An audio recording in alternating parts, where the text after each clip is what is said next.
Haleluya, puji Tuhan. Bapak Ibu, saudara sekalian, jemaat Tuhan Gereja Pantai Kosta Indonesia Jalan Garuda Delanggu. Hari ini 3 April 2022. Dalam jadwal kita adalah ibadah doa, perenungan dan PA. Oleh karena situasi yang masih terjadi, maka Bapak Ibu, saudara sekalian jemaat dapat mengikutinya, dapat bersama-sama dalam ibadah doa dan perenungan ini di tempat masing-masing, di rumah masing-masing. Ya, puji Tuhan. Tuhan memberkati semuanya. Memperhatikan perenungan ini, saya ambil dari kitab Mazmur pasal 55 ayat 7 dan 8. Ya, puji Tuhan. Mazmur 55 ayat 7 dan 8. Demikian pikirku, sekiranya aku diberi sayap seperti merpati, aku akan terbang dan mencari tempat yang tenang. Bahkan aku akan lari jauh-jauh dan bermalam di padang gurun. Puji Tuhan. Kembali lagi kita melihat satu kerinduan daripada pemazmur untuk mencari dan mendapatkan tempat yang tenang. Jadi melalui ungkapan ayat ini ada satu kerinduan bagaimana dia bisa mencari dan mendapatkan tempat yang tenang. Nah, saudara, Bapak Ibu sekalian, jemaat Tuhan, dalam situasi seperti sekarang ini, kita melihat bagaimana manusia berupaya begitu rupa untuk mencari dan mendapatkan ketenangan. Ya, dengan situasi masalah yang terjadi, kita melihat dari semua sisi berupaya, berusaha bagaimana bisa menjadi tenang dengan keadaan seperti ini. Keadaan semakin mengkhawatirkan, semakin mencekam dalam segala bidang dan juga berpengaruh dalam kehidupan kekristenan kita. Ya, peristiwa yang terjadi justru mempertegas.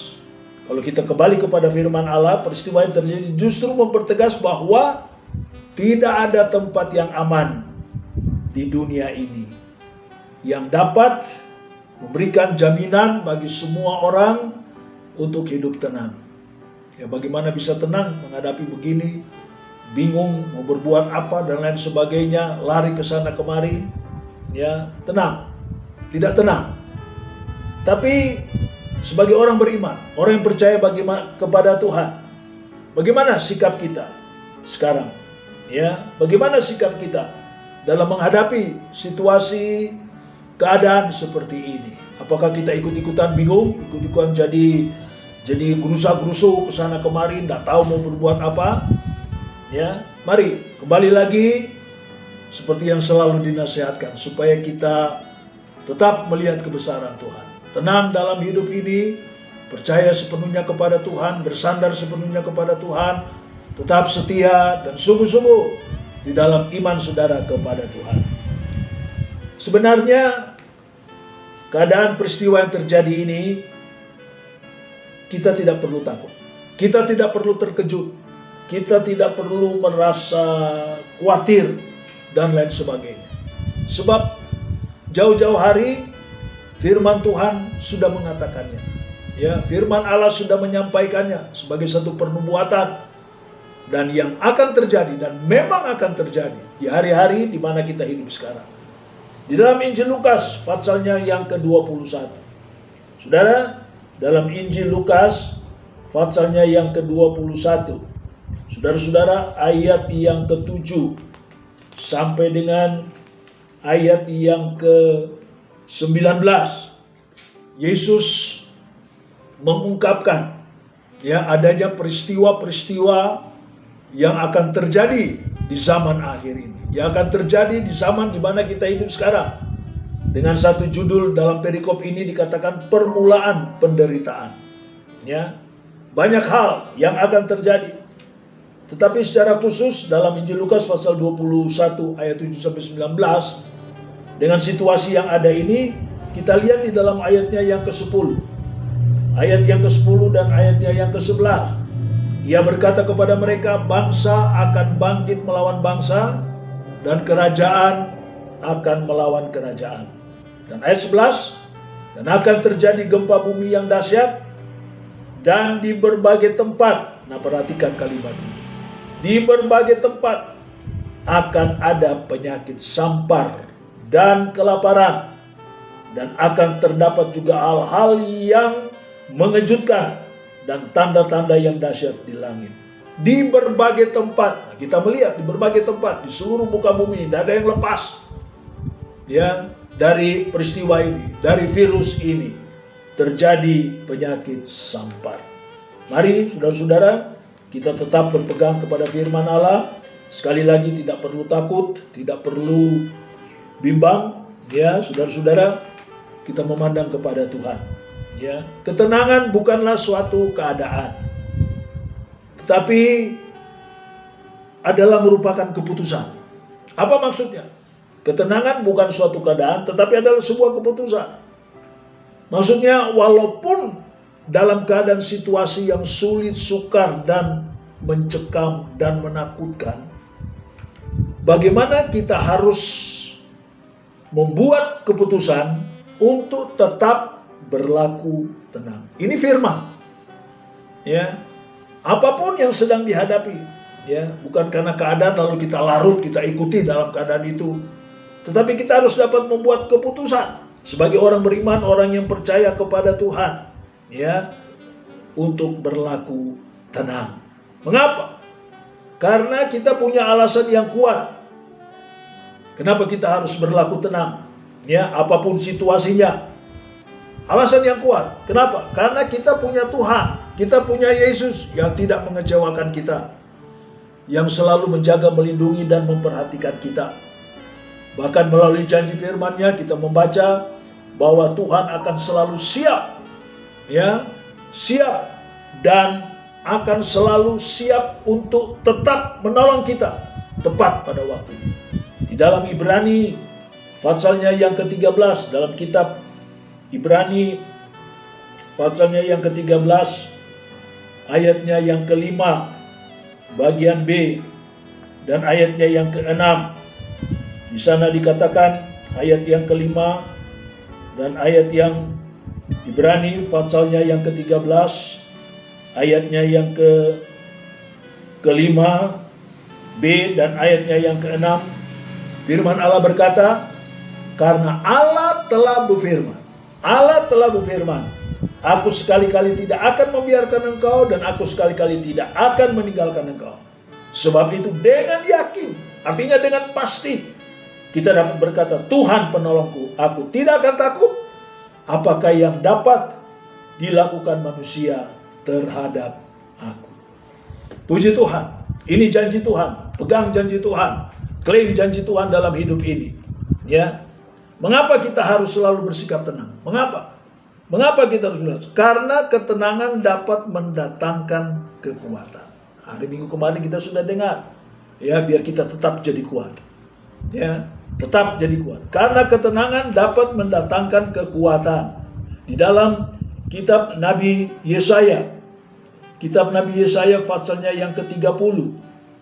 Ayatnya yang ke-15. Yesaya 30 ayatnya yang ke-15, firman Allah berkata, untuk kita perhatikan baik-baik, kita pegang baik-baik. Sebab beginilah firman Tuhan Allah yang Maha Kudus, Allah Israel. Dengan bertobat dan tinggal diam, kamu akan diselamatkan. Nah, kalimat yang terakhir perhatikan. Dalam tinggal tenang, saya ulangi, dalam tinggal tenang dan percaya terletak kekuatan. Dalam tinggal tenang dan percaya ada kekuatan. Ya, kekuatan yang daripada Tuhan tentunya. Orang yang mampu bersikap tenang, dia akan sanggup menghadapi segala persoalan. Ya, apapun kalau bersifat tenang, pasti dia akan hadapi. Ya. Seringkali kita dikalahkan oleh masalah dan persoalan bukan karena kita terlalu lemah atau karena masalahnya terlalu berat, ya. Tapi justru karena kita sendiri yang panik, kita sendiri gugup, kita sendiri cemas, kita sendiri khawatir dan takut. Ya, itu yang menyebabkan ya kita seringkali menjadi lemah dalam menghadapi masalah persoalan. Ya, kita larut di dalamnya. Orang yang tidak bisa bersikap tenang justru akan cenderung berpikiran negatif, sehingga keputusan yang diambil akan menjadi keliru, akan menjadi salah. Ya, orang yang tidak bisa bersikap tenang. Tapi orang yang bersikap tenang, dia akan begitu teratur, begitu rupa, dengan indahnya dia akan jalani hidup ini, dan segala sesuatu akan dapat berjalan dengan baik.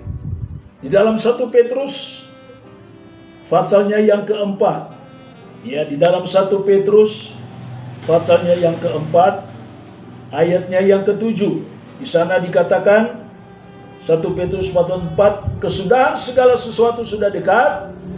Karena itu kuasailah dirimu dan jadilah tenang supaya kamu dapat berdoa. Jadilah tenang supaya kamu dapat berdoa. Orang yang tenang, maka di dalam doanya bukan hanya dia menyampaikan apa yang dia minta, apa yang dia perlukan kepada Tuhan, ya, tapi ia juga akan siap mendengar dan berbuat, melakukan apa yang menjadi kehendak Tuhan. Apa yang menjadi kehendak Tuhan. Nah, untuk itulah saudara-saudara, kita dapat simpulkan bahwa kunci untuk dapat mengalami ketenangan adalah bagaimana kita tinggal dekat dengan Tuhan. Tinggal di dalam Yesus. Karena di dalam Dialah sumber keselamatan itu. Puji Tuhan. Mari saudara-saudara, jangan lari kemana-mana seperti yang selalu saya anjurkan. Ya, jangan keluar, tetap tinggal di dalam firman, tetap tinggal di dalam Yesus. Itulah tempat ketenangan kita, bukan di lain-lain tempat. Di dalam firman, di dalam Yesus. Nah, itulah sebabnya jawaban pemazmur dalam ayat pokok tadi. Ya, bagaimana dia ingin mencari tempat yang tenang. Akhirnya dia datang kepada satu kesimpulan, ya, di mana tempat yang tenang itu, saudara-saudara, dalam kitab Mazmur sebagai ayat yang terakhir, pasal yang ke-62, ayatnya yang kedua, Mazmur 62 ayatnya yang kedua, hanya dekat Allah saja aku tenang, daripadanya lah keselamatanku. Diulangi lagi dalam ayat yang ke-6, hanya pada Allah saja kiranya aku tenang, sebab daripadanya lah harapan. Jadi tempat yang tenang itu hanya dekat dengan Tuhan, hanya pada Allah, tidak ada di tempat yang lain. Ya, sekali lagi, mari bawa diri saudara, hidup saudara semakin dekat dengan Tuhan. Sekalipun kita harus menghadapi keadaan seperti ini, yakin pertolongan Tuhan, yakin semua masalah persoalan, bahkan virus ini akan lenyap, akan hilang.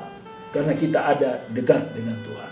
Karena Tuhan ada di samping kita, menolong dan membela kita. Puji Tuhan, kita masuk di dalam doa. Haleluya. Bapa sorga, di dalam nama Tuhan Yesus Kristus, firman-Mu sudah disampaikan dalam ibadah doa perenungan. Jemaat-Mu sudah mendengarkan di rumah masing-masing.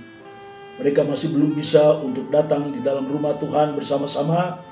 Tetapi Tuhan menolong jemaat ini untuk mereka tetap kuat, tetap kokoh di dalam Tuhan.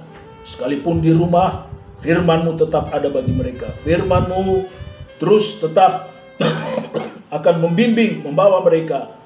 Mereka akan tetap setia mendengarkan kebenaran firman-Mu, meteraikan kebenaran firman-Mu. Bawalah kami semua jemaat Tuhan, untuk kami selalu ada dekat dengan Tuhan. Kami selalu ada tinggal di dalam Yesus. Sebab disitulah ketenangan itu. Sebab disitulah tempat yang paling aman. Bukan di tempat yang lain. Bukan di tempat yang lain. Disitulah kami merasa bagaimana Tuhan ada bersama dengan kami untuk menolong, menyertai, memberkati kami, menyediakan semua yang kami perlukan. Berkati seluruh jemaat Tuhan, mereka tetap setia kepada Tuhan dalam hidup mereka, rumah tangga, usaha, pekerjaan, mata pencarian, anak-anak dalam sekolah. Tuhan berkati, jaga, lindungi, jauhkan dari gangguan, sakit, penyakit, dan lain sebagainya. Kemuliaan Tuhan selalu nyata dan apa yang mereka juga selalu beri dan buat bagi Tuhan dan pekerjaan Tuhan. Berkati sebagaimana firman-Mu, berpuluh anak milik Tuhan yang mereka harus bawa. Firman-Mu akan terus mengajar dan mengingatkannya, dan berkat Allah melimpah kepada jemaat yang sangat mengasihi Tuhan dan pekerjaan Tuhan. Dengan pengucapan syukur, Tuhan sudah meteraikan ibadah doa perenungan PA kami pada sore hari ini, untuk kami tetap terus ada di dalam Engkau. Dalam berkat nama Yesus, Tuhan dan Juru Selamat kami. Haleluya, haleluya, amin. Tuhan